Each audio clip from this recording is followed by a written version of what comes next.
Welcome back to the exchange. SpaceX confidentially filing for an IPO, and reportedly Elon Musk wants 30% of the IPO to go to retail investors. Why and how could it benefit him? Deirdre Bosa has more in today's Tech Check. That may be the highest proportion I've ever heard of, Dee.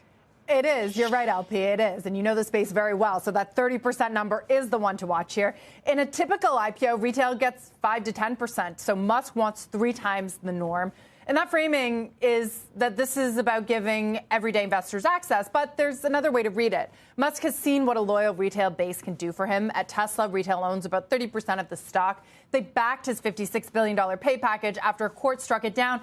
And then they approved a new one worth up to $1 trillion. So that is exactly the shareholder base that he wants at SpaceX from day one. Now, the timing makes sense, too. Retail has become a massive force in this market, more than $300 billion into U.S. stocks last year, according to J.P. Morgan.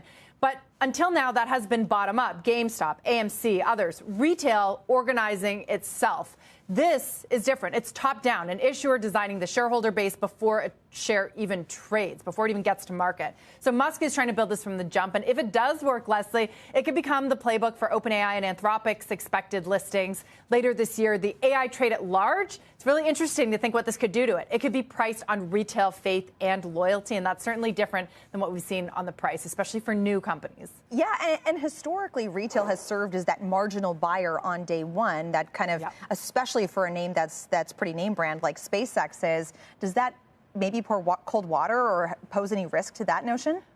There's a question of whether they can actually fulfill this 30% of such a large listing. But you're right, they've been along for the ride, and this is a fundamental change, right? If you want to allocate 30% to these retail investors, that changes the dynamic, right, of the company, the whole makeup of it. Might be willing to vote more with Elon Musk. So it's really interesting to consider whether it actually happens. Speak to some people who say kind of like, yeah, right, it's going to be hard, or you're going to leave them with the bag if they do that. So we'll see how it all plays out. Yeah, it's definitely an interesting idea. I'm very curious to see how it works, especially on that first day of trading where retail can come in and really make a difference there. Deirdre Bosa, thank you so much.